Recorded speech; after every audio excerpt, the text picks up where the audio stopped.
Okay, so I'm going to go ahead and review how to take Cornell notes um, and set up our paper for that. So if you guys have ever heard of Cornell Style notes, that's the style that we'll be using in this class, and this is how you set it up.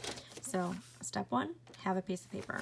Step 2, fold over the left-hand side. Before I fold over the left-hand side, I'm going to use my hand as a guide. So I'm just going to do 3 finger widths apart. You're more than welcome to do 4. We won't be writing too much on the left-hand side, so don't need to worry about too much space.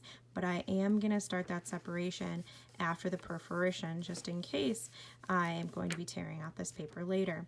So I will go ahead and use just about 3 finger width apart, and then fold over that paper. Before I crease it, I'm just going to make sure it's nice and straight at the edge. I use my thumbs to do that. I'm also visually checking to see if those lines match. Once they do, I then go ahead and create that crease. I fold the paper back over, and then I have a natural crease in my paper. If I'd like to, you can take, or if you'd like, you can take the pen. I'm going to draw a line so I can tell the difference between the left-hand side and the right hand side. So there we've got that part's all started.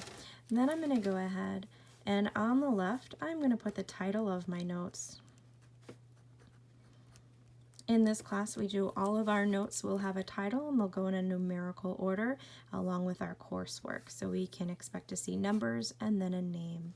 The top right hand corner of my paper, and this is true for any paper, any notebook paper that we're going to be using in this class, we are going to put our name in the top right hand corner, and this needs to be first and last name. So you do need both your first and your last name. And then I'm going to go ahead and I'm going to date. Dating is super important, as well as putting both your first and your last name.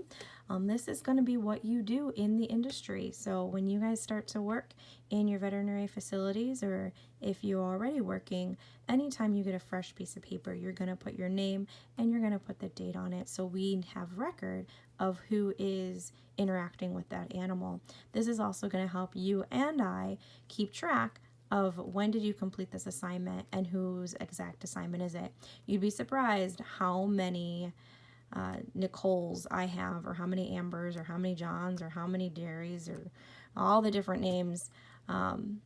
Rebecca was a big one the other year. So first and last names, please make sure you have both of them so we know who you are, and then also the date, as again this is industry standard right here, getting you in good habits from the start.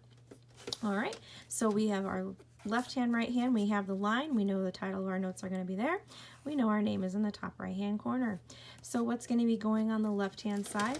Well, this is going to be any questions,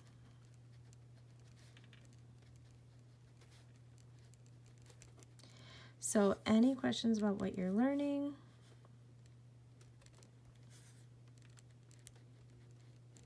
We'll do this style when we read our textbook, so we'll do this Cornell style when we read our textbook, and then we also do it when we have key terms, our new vocabulary, key terms and then concepts.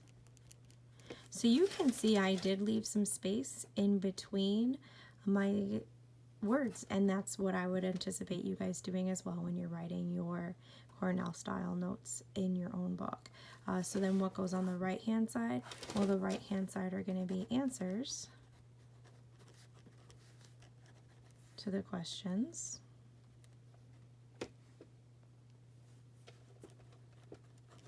We're also going to put our definitions,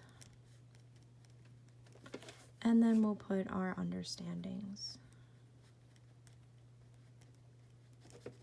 Once you've gone through all the information on one page, many of you like to flip and use the back side. So we're just going to do the same thing.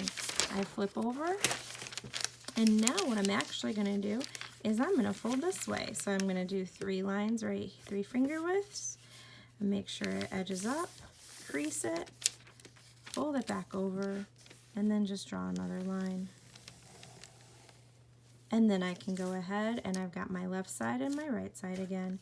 So you're all good. So again, these are terms, and then this is content. All right, and that is how you have successful Cornell style notes.